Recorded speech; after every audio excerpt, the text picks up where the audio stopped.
도망치는 경찰, 쫓아가는 강도 사주팔자, 편관, 제자약살.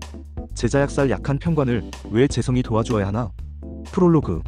국가나 회사처럼 제대로 된 조직이라면 상사에게 아부하여 출세는 하지 못해도 능력있고 강직하여 자신의 업무를 묵묵히 원칙을 지키며 수행하는 이들을 비아냥거리거나 하찮게 볼 수는 있지만 이들을 가혹하게 대하거나 쫓아내는 선택을 하지는 않는다. 왜냐하면 조직의 수뇌부도 이런 이들로 인하여 조직이 굴러가고 막장까지 안 간다는 것을 알고 있기 때문이다. 상사나 조직에 아부하지 않아 출세길을 달려가지 않지만 자신의 분야에서 강직하고 능력을 발휘하는 이들을 터치하지 않는 것이 좋다는 것을 알기 때문이다. 그것이 그나마 그 조직이 덜 썩었다는 증거가 될 테니 말이다.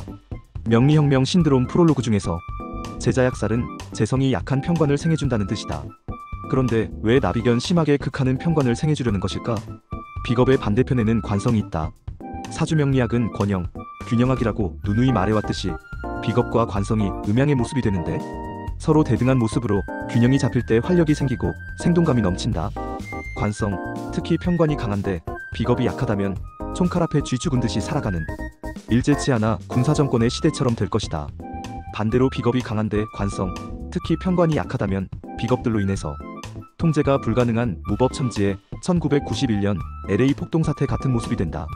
생존을 위해서 약탈, 방화, 폭력이 난무하고 유혈사태가 벌어지는데 이를 통제하고 질서를 잡을 편관 즉 경찰의 힘이 무기력함을 의미한다.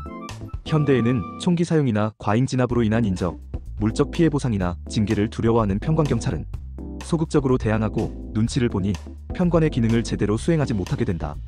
재성이 약한 편관을 돕는다는 제자약살의 이치는 아주 간단하다.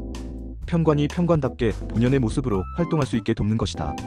화재 진압을 위해서 닫힌 문을 훼손하거나 입구의 차량을 강제 이동 후 들어가서 불을 껐지만 이로 인한 물적 수리비를 소방관이 아닌 국가에서 보상하거나 당연행위를 인정하여 최소한의 보상으로 처리하여 소방관의 본 업무에 충실하게 하는 것이다.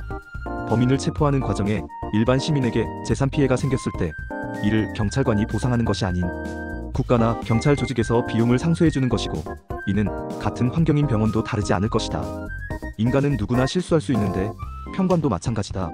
실수나 과잉 행위에 대한 보상과 배상을 경찰, 소방관, 의사 본인이 감당해야 한다면 이는 큰 부담으로 다가와 행동을 위축시키니 제대로 편관의 활동을 할 수 없기에 전체적으로 보면 공동체의 손해로 다가온다.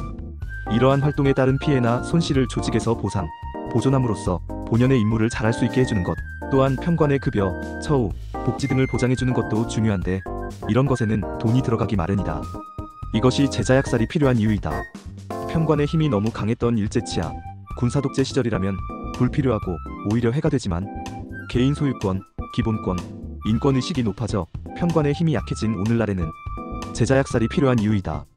비교적 광의의 해석이었는데 협의로 보면 편관이 약하면 스스로를 이기려는 극기심, 호연지기가 부족하고 어려운 환경에서 견디지 못하고 꼬꾸러질 수 있으니 너무 약한 편관이라면 재성의 생을 받아 키우는 것이 좋을 것이다.